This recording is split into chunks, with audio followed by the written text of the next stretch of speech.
Je m'appelle Donna Freeman et j'ai 29 ans.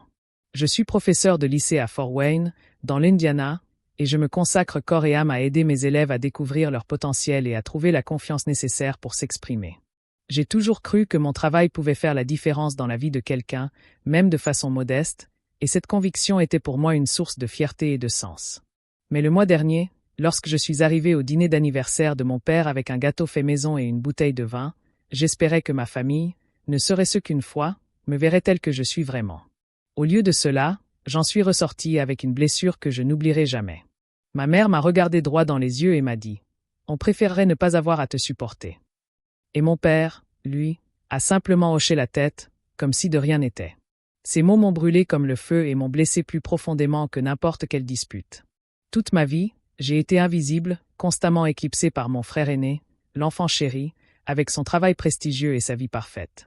Je suis restée silencieuse, subissant les comparaisons et attendant d'être reconnue. Mais ce soir-là, j'ai craqué.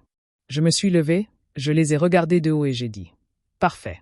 Ne m'appelez pas quand vous aurez besoin d'aide. » Puis je suis sortie, le cœur battant la chamade, sachant que c'était fini. Une semaine plus tard, mon téléphone s'est illuminé. 30 appels manqués de mon père et un SMS désespéré de ma mère. Et vous, qu'auriez-vous fait si vos parents vous avaient dit ça? Partagez vos réflexions dans les commentaires. Je suis curieuse de savoir comment d'autres ont géré cette situation. J'ai grandi à Fort Wayne, dans l'Indiana, et notre vie de classe moyenne semblait idyllique. Une belle maison. Des vacances annuelles, des dîners du dimanche. Mais malgré tout, j'étais l'exception. Mon frère aîné, le chouchou, était la star. Avocat, il avait un bureau d'angle. Il venait d'acheter une belle maison et d'obtenir une promotion importante. Mes parents ne cessaient de s'en vanter. Mon père, retraité de la banque, rayonnait chaque fois que le nom de mon frère était mentionné et me racontait sa dernière victoire judiciaire. Ma mère, qui tient un magasin du coin, serait d'accord, vantant son éthique de travail, son charme, tout chez lui. Moi, je suis juste Donna. La prof d'anglais au lycée qui aide les élèves à s'y retrouver dans Shakespeare et à surmonter leurs propres difficultés. J'adore mon travail, mais pour mes parents, c'est une impasse, pas assez ambitieux. Pendant des années, j'ai essayé de gagner leur approbation. J'ai organisé des réunions de famille, des dîners de Thanksgiving, des fêtes d'anniversaire, même une fête surprise pour mes parents. Je passais des heures à planifier les menus et à décorer, à m'assurer que tout soit parfait. Une fois, j'ai prêté $2000 à ma mère quand sa voiture est tombée en panne, sans poser de questions. Une autre fois, j'ai fait 3 heures de route aller-retour pour aller chercher un vieil ami de mon père à l'aéroport parce que mon frère était trop occupé. Mais quoi que je fasse, ce n'était jamais assez. À chaque réunion, il ramenait la conversation aux réussites de mon frère, à sa nouvelle voiture, à ses clients prestigieux. Si je mentionnais un élève que j'avais aidé à traverser une période difficile, comme celui qui avait failli abandonner ses études mais qui avait obtenu son diplôme grâce à mon soutien, ma mère hochait poliment la tête, puis disait « C'est gentil, mais ton frère vient de terminer une affaire importante. » Mon père acquiesçait, ajoutant « Il fait de gros progrès. » Ce n'était pas seulement le mépris qui me blessait, mais aussi la comparaison constante. En grandissant, j'entendais « Pourquoi ne peux-tu pas être plus comme lui ?»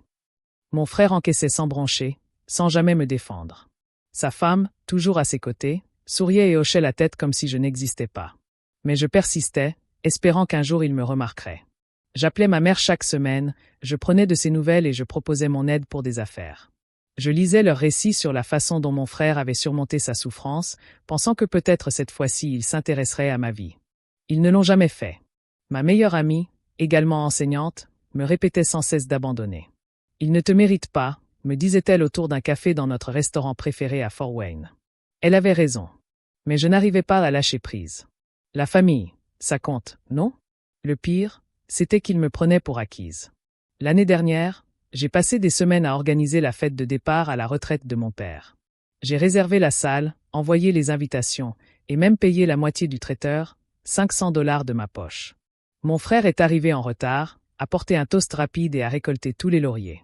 Mes parents l'ont remercié d'avoir rendu cette journée si spéciale. Je suis restée là, à sourire de force, tandis que ma mère l'enlaçait. Ils n'ont même pas prononcé mon nom.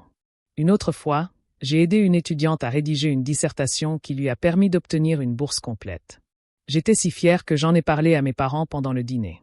Mon père a à peine levé les yeux de son assiette. « C'est bien », a-t-il dit, puis il s'est tourné vers mon frère. « Parle-moi de ton nouveau client. » J'avais l'impression d'être invisible. Je me disais sans cesse que si je faisais plus d'efforts, il finirait par le remarquer. J'apportais des desserts maison pour le dîner, je donnais des conseils à ma mère quand elle se plaignait du travail, j'ai même aidé mon père à remplir ses impôts quand mon frère n'avait pas le temps. Mais rien n'a changé. Mon frère était leur fierté, leur joie. Je n'étais qu'un plan B. Ma meilleure amie l'avait bien compris. Il profite de toi, m'a-t-elle dit un soir alors que nous corrigions des copies ensemble. Tu vaux mieux que ça. Je voulais la croire, mais partir me semblait impossible. La famille est censée rester unie, même dans les moments difficiles. Alors j'ai continué à venir, espérant un jour qu'il me voie autrement que comme une déception. Cet espoir m'a mené jusqu'au dîner d'anniversaire de mon père, où tout allait basculer. Cette soirée était plus pesante que d'habitude. J'étais assise à la table de la salle à manger chez mes parents, à Fort Wayne. L'odeur du poulet rôti et de la purée embaumait l'air. Le dîner d'anniversaire de mon père battait son plein. La table était pleine de proches et de quelques-uns de ses anciens collègues de la banque. Mon frère aîné, Eric, était au centre de l'attention, comme toujours. Il se laissa aller dans son fauteuil et sourit tandis que ma mère me racontait son dernier triomphe, une importante promotion dans son cabinet d'avocat. Il dirige tout le département maintenant, dit-elle, la voix empreinte de fierté. Et la nouvelle maison, avec ses 3 chambres et sa cuisine moderne, est absolument magnifique. Mon père hocha la tête et leva son verre à Eric, ce qui nous remplit de fierté. À la vôtre, s'écria-t-il en trinquant, tandis que je forçais un sourire, ma fourchette piquant. Mon assiette. Sa femme, assise à côté de lui, rayonnait comme si elle avait gagné au loto. J'avais déjà tout entendu, ses éloges incessants pour les réussites d'Eric. Mais je pensais que ce soir serait différent. J'avais passé une semaine difficile à l'école, mais aussi une victoire. Une de mes élèves, une fille discrète nommée Lily, souffrait de crises de panique et était presque toujours absente des cours. J'avais passé des semaines à l'écouter, à la mettre en contact avec un psychologue et même à l'aider à réécrire une dissertation en retard pour réussir son cours d'anglais. Elle venait de me dire qu'elle allait de nouveau bien et qu'elle pensait même à l'université. C'était comme une petite victoire, le genre de victoire qui me donne la force de continuer. Alors, quand un silence s'installa à table, je pris une grande inspiration et dis « Moi aussi, j'ai passé une bonne semaine », en jetant un coup d'œil autour de moi. Une de mes élèves traversait une période difficile, mais je l'ai aidée à surmonter une crise. Elle va beaucoup mieux maintenant. À peine avais-je fini ma phrase que ma mère m'interrompit. « C'était gentil, Donna », dit-elle d'un ton neutre, comme si elle se moquait d'une enfant. « Mais bon, enseigner, c'est un métier si simple. As-tu pensé à faire quelque chose de plus ambitieux, comme Eric ? Peut-être reprendre tes études, trouver un vrai métier. » Le silence retomba sur la table. Mon père baissa les yeux sur son assiette sans dire un mot. Eric sourit et fit tourner son verre de vin. Sa femme me regarda, puis détourna le regard comme si elle n'avait rien entendu. Mes joues me brûlaient, mais je réessayai. « Ce n'est pas facile, » dis-je d'une voix plus forte. Cette fille était au bord du gouffre. J'ai passé des heures à l'aider, et maintenant elle a une chance d'entrer à l'université. Ma mère fit un geste de la main pour me congédier. C'est mignon, mais soyons honnêtes. Eric gagne des procès, il achète des biens immobiliers. Tu devrais viser plus haut, Donna. J. Sarah m'a servi at Les Jointers Blanchiaz. J'avais envie de crier qu'enseigner n'était pas moins important, qu'aider une enfant comme Lily était essentiel. Mais les mots me restèrent coincés dans la gorge. Mon père finit par lever les yeux, mais seulement pour dire « Elle a raison, Donna. Tu pourrais faire plus. » Eric se pencha en avant, la voix suffisante. « Enseigner, c'est bien, mais ça ne change pas le monde, si. » Sa femme gloussa et se couvrit la bouche. Les proches murmurèrent, certains acquiescèrent, d'autres évitèrent mon regard. J'avais l'impression de minimiser mes efforts à leurs yeux. J'avais passé des années à essayer de leur prouver que je les défendais. Et pourtant, me voilà, à nouveau invisible. La conversation revint à Eric, sa nouvelle voiture, son prochain grand procès. Assise là, je touchais à peine à mon assiette, les bavardages se perdant dans le murmure. Ma mère rit à une blague d'Eric, les yeux pétillants, tandis que mon père lui tapotait l'épaule. Je n'étais qu'une invitée à leur table, pas leur fille. Chaque mot prononcé à propos d'Eric me blessait profondément, me rappelant sans cesse que je ne serais jamais à la hauteur. Je gardais la tête baissée pour tenter de me contenir, mais intérieurement, je bouillonnais de rage. J'étais venue à ce dîner dans l'espoir d'un moment de partage, mais je n'avais droit qu'au même scénario. Eric est la star et je suis la déception. L'arrivée des desserts avait changé l'atmosphère. Les conversations animées du dîner d'anniversaire de mon père s'étaient tues lorsque ma mère s'était penchée en avant, un verre de vin à la main, le regard grave. « Il faut qu'on parle de l'avenir », avait-elle dit en regardant mon père. Les proches se turent, leur regard oscillant entre elle et mon frère aîné, Eric. Je restais immobile, blessé par le mépris que ma mère avait exprimé plus tôt à l'égard de mon travail.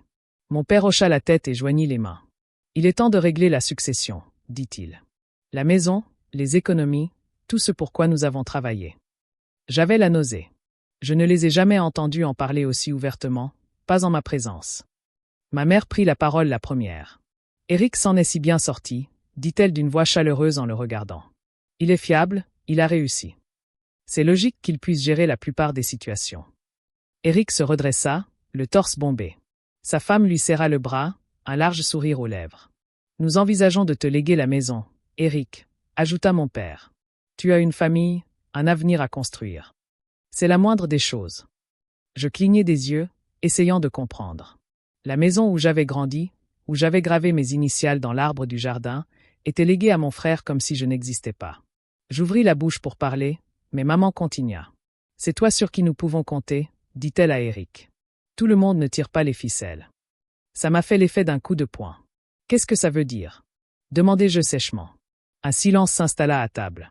Maman haussa un sourcil, comme si j'étais allé trop loin. « Oh, Donna, ne fais pas d'histoire, » dit-elle. « Tu sais ce que je veux dire ? Ton travail d'enseignante est bien, mais tu ne construis rien de concret. Tu es plus un fardeau qu'une aide. » Mon cœur s'arrêta. Un fardeau que j'avais passé des années à gérer, à organiser leurs fêtes, à leur prêter de l'argent simplement en étant là. Mon père ne me regarda pas, il sirota son café. Eric se pencha en arrière, les lèvres esquissant un sourire, comme s'il appréciait la situation. Sa femme fixait son assiette en silence. Je ne pouvais pas me taire. « Un fardeau », dis-je d'une voix tremblante. « J'ai toujours été là pour vous. J'ai tout donné, et vous me traitez de ça ? Ma mère se pira. Comme si j'étais difficile. Donna, soyons honnêtes, dit-elle. C'est Eric qui a fait la différence. Toi, tu es juste là. On préférerait ne pas avoir à te supporter. » Ces mots me transpercèrent comme un couteau. Mon père hocha la tête calmement, comme s'il était entièrement d'accord.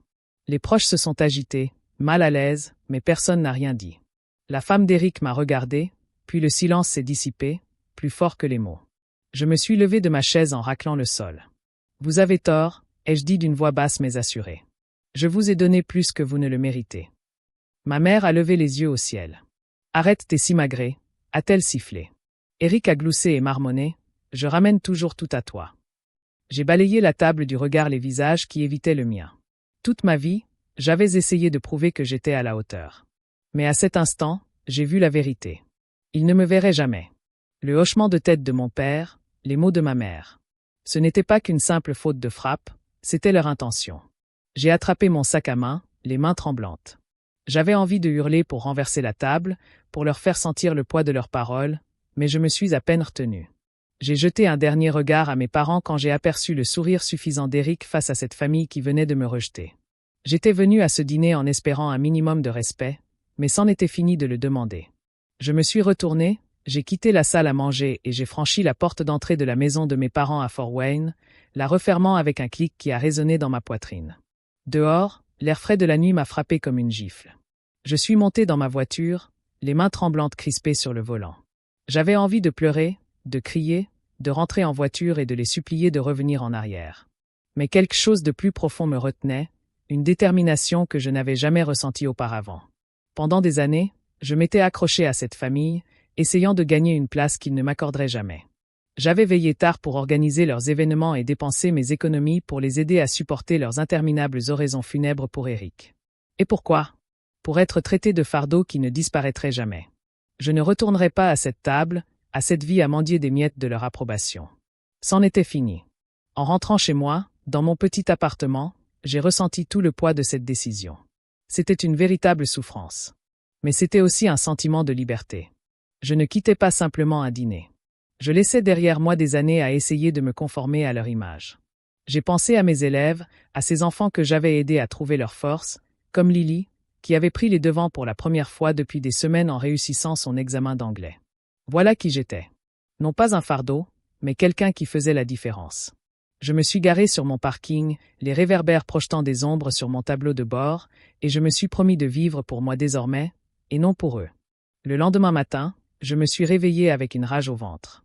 Je ne voulais ni de leurs appels, ni de leurs excuses, s'ils venaient seulement. Assise à la table de ma cuisine, je sirotais mon café et dressais une liste. D'abord, je protégerais ma tranquillité. Je changerais de numéro, d'adresse email, tout ce qui me liait à leurs attentes. Je ne voulais plus entendre la voix de ma mère, ni les excuses de mon père, ni les remarques suffisantes d'Éric. J'ai appelé ma meilleure amie, Irène, une collègue enseignante qui avait toujours percé à jour les mensonges de ma famille. J'en ai fini avec eux, lui ai-je dit au téléphone. Elle n'a pas hésité. Tant mieux. Elle a dit, tu vaux mieux que leurs déchets. Ces mots m'ont apaisé comme une bouée de sauvetage. J'ai passé la journée à régler les derniers détails. J'ai contacté mon opérateur téléphonique, changé de numéro et créé une nouvelle adresse email. Je n'en ai parlé ni à mes parents ni à Éric. Je les ai laissés se débrouiller. J'ai repensé au cadeau d'anniversaire de mon père, un carnet relié cuir que j'avais choisi parce qu'il adorait écrire. Il était encore dans mon bagage cabine, non ouvert. J'ai décidé de le donner à la bibliothèque de l'école. La voix de ma mère résonnait dans ma tête. On aimerait ne pas avoir à te supporter, mais je l'ai chassé. Je ne laisserai plus leurs paroles me définir. Ce soir-là, je me suis sentie plus légère, comme libérée d'un poids que je portais depuis des années. J'ai appelé une autre enseignante, Martha, qui m'avait invitée à un club de lecture. J'en suis, ai-je dit, surprise moi-même par l'assurance de ma voix. Elle a ri, heureuse, et m'a parlé de leur prochaine rencontre. Je me suis aussi inscrite comme bénévole dans un centre communautaire local, chose que j'avais toujours voulu faire mais pour laquelle je n'avais jamais eu le temps, toujours trop occupée par mes obligations familiales. Ce soir-là, allongée dans mon lit, je fixais le plafond, encore blessée, mais en sécurité. Je construisais ma propre vie, et je ne me retournais pas. Une semaine s'était écoulée depuis mon départ. Mon téléphone, désormais avec un nouveau numéro, vibrait de notifications d'amis et de collègues, mais aucune de ma famille. J'y avais veillé. J'avais aussi changé d'adresse email et coupé tout lien numérique avec mes parents et Éric. Les premiers jours furent calmes, presque trop calmes, comme le calme avant la tempête. Puis les appels ont commencé à sonner sur mon ancien numéro, celui que j'avais laissé derrière moi. Mon opérateur m'a envoyé un relevé. 30 appels manqués de mon père, autant de supplications silencieuses auxquelles j'ai refusé de répondre. Ma mère m'a envoyé un simple SMS à mon ancienne adresse email. Merci. C'était court, désespéré, mais ça ne m'a pas touché. Je le pensais vraiment. Ils n'ont pas pu me laisser tranquille après des années à me repousser. J'ai effacé l'historique, bloqué leur numéro sur toutes les plateformes et tourné la page. Ma vie à Fort Wayne a pris un nouveau rythme. Je me suis investi à fond dans mon travail et j'ai trouvé un sens à ma vie avec mes élèves. Un garçon, Jamal, avait échoué en anglais. Trop timide pour parler en classe. J'ai commencé à le voir après les cours, à l'aider à analyser de la poésie et à observer sa confiance grandir à chaque vers qu'il lisait à voix haute. Sa première bonne note à un contrôle a été une victoire pour moi aussi. Enseigner n'était pas qu'un simple travail, c'était mon point d'ancrage. Je me suis appuyé sur Irène, ma meilleure amie, qui m'a toujours soutenue.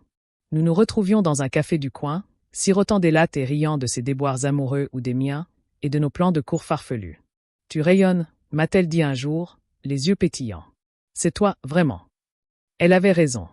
J'ai retrouvé des parts de moi que j'avais enfouies depuis trop longtemps. Le club de lecture que j'ai rejoint avec Martha, une autre enseignante, est devenu mon refuge. Nous nous réunissions tous les mardis dans une bibliothèque chaleureuse de Fort Wayne et discutions de romans autour d'un verre de vin et de fromage. Je me plongeais dans les histoires, des classiques comme Jane Eyre, des œuvres modernes comme La Vallée de la Nuit, et trouvais du réconfort auprès de personnages luttant pour trouver leur place dans le monde. Un soir, j'ai raconté comment la résilience de Jane m'avait inspiré à m'affirmer.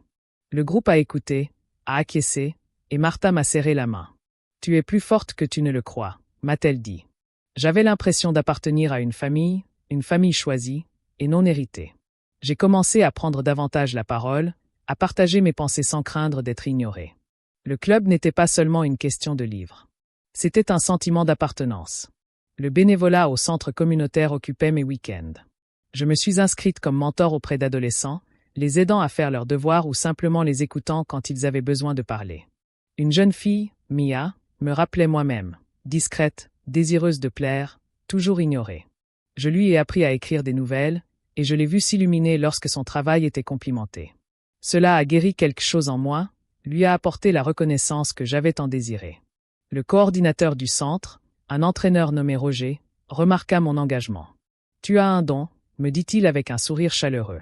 Nous avons commencé à discuter pendant les pauses et avons sympathisé grâce à notre passion commune pour l'aide aux enfants. Il était gentil, simple, à l'opposé de l'arrogance d'Éric, avec qui j'avais grandi. Ces conversations ont fait naître quelque chose de nouveau, une lueur d'espoir pour des relations saines et bienveillantes. Mes journées étaient bien remplies, mon cœur encore plus. Je rentrais chez moi et trouvais mes dissertations dans l'appartement, bercé par la musique, et j'éprouvais une sensation inédite. Je ne fuyais pas mon passé, je le construisais. Irène et moi avons organisé une randonnée, chose que je n'avais jamais faite, toujours trop occupée par mes obligations familiales. Martha m'a invité à un concours de poésie où j'ai applaudi des inconnus qui livraient leurs émotions avec passion. Chaque pas était comme une façon de prouver que je n'étais pas le fardeau que ma mère prétendait que j'étais. Mon travail, mes amis, mes nouvelles habitudes, tout cela m'appartenait, construit selon mes propres règles. 3 mois plus tard, par curiosité, j'ai consulté une dernière fois ma vieille boîte mail. Quelques messages de ma mère, un de la femme d'Éric, tous restés sans réponse. J'ai ressenti un pincement au cœur, mais d'aucun regret. Je leur avais été fidèle pendant des années. Ils ne m'avaient offert que des jugements. J'ai fermé définitivement mon compte, les doigts fermement appuyés sur la touche supprimée. Ma vie a repris son cours, sans que je me retourne. Mais le passé a la fâcheuse tendance à me rattraper. 6 mois ont passé, et j'avais enfin retrouvé ma liberté. Puis, un mardi soir, alors que je quittais la bibliothèque de Fort Wayne après le club de lecture, un email a sonné sur mon téléphone. Il venait de Wendy, la femme de mon frère, envoyé à ma nouvelle adresse. Quelqu'un avait dû la lui donner. L'objet était « Nous avons besoin de votre aide ». J'ai eu un mauvais pressentiment. Je n'avais parlé à aucun membre de ma famille depuis ce soir-là. J'ai ouvert le mail en m'attendant à des excuses, mais c'était un appel à l'aide. Eric était accusé de détournement de fonds de clients, des centaines de milliers de dollars prélevés sur les comptes de son cabinet d'avocats. La nouvelle avait secoué Fort Wayne comme un scandale, faisant la une des journaux locaux. Mes parents, qui avaient placé tous leurs espoirs en lui, étaient anéantis. Ils avaient vendu leur maison, celle qu'ils comptaient léguer à Eric pour couvrir les frais d'avocat et les dettes. Wendy écrivait maintenant qu'ils étaient sans le sou, qu'ils vivaient dans un appartement exigu et qu'elle et Eric risquaient l'expulsion. « Pouvons-nous rester chez vous un petit moment ?» demandait-elle. Nous n'avons nulle part où aller. Assise dans ma voiture, la lueur de la bibliothèque s'estompant derrière moi, je relisais le courriel. Eric, leur fils chéri, avait chuté.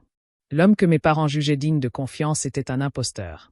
J'éprouvais une lueur de soulagement, vite étouffée par une douleur plus profonde. Il l'avait choisi lui plutôt que moi, et maintenant leur monde s'écroulait. Je repensais aux paroles de ma mère, au hochement de tête de mon père, pendant toutes ces années où j'avais essayé de prouver que je n'étais pas un fardeau. Le courriel de Wendy n'était pas des excuses. C'était une exigence, comme si je leur devais une bouée de sauvetage. J'ai fermé le courriel d'une main ferme et je suis rentré chez moi. Je ne les laisserai plus jamais entrer dans ma vie. Ce soir-là, assise à la table de la cuisine, mon ordinateur portable ouvert, j'ai tapé une réponse. Elle était courte, froide et calculée. Wendy, ai-je écrit, je suis désolé que tu sois dans cette situation. Contacte un avocat spécialisé en faillite. Il y a de bons avocats à Fort Wayne. Je ne peux pas faire plus. Je n'ai pas proposé mon appartement. Je n'ai pas suggéré de rencontre. J'ai cliqué sur « Envoyer » et j'ai fermé mon ordinateur. Le lendemain, Wendy a répondu sur son ton paniqué habituel. « S'il te plaît, Donna, parle-nous. Nous sommes de la famille. » Je l'ai lu une fois et je l'ai supprimé. De la famille. Ils avaient clairement fait comprendre que je ne faisais pas partie de la leur. J'avais passé 6 mois à construire une vie libre de leur jugement, et je n'allais pas tout gâcher pour leur crise. Jay. Me suis appuyé contre Irène, ma meilleure amie, pour digérer tout ça. Autour d'un café dans notre café habituel, je lui ai parlé de l'email. Ils sont désespérés, ai-je dit en remuant mon latte. Irene Kane. Ils l'ont bien cherché, a-t-elle dit. Eric est un escroc, et ils ont misé sur le mauvais cheval. Tu ne leur dois rien. Sa franchise m'a ramené à la réalité. J'avais tellement l'habitude de les aider, d'organiser leurs fêtes, de leur prêter de l'argent, que dire non me paraissait étrange, mais juste. J'ai changé de sujet et lui ai parlé d'un élève qui avait écrit une brillante dissertation sur Toni Morrison. Irène a souri fièrement, et nous avons planifié notre prochaine randonnée. Ma vie n'était pas parfaite, mais c'était la mienne. Construite avec des gens qui reconnaissaient ma valeur.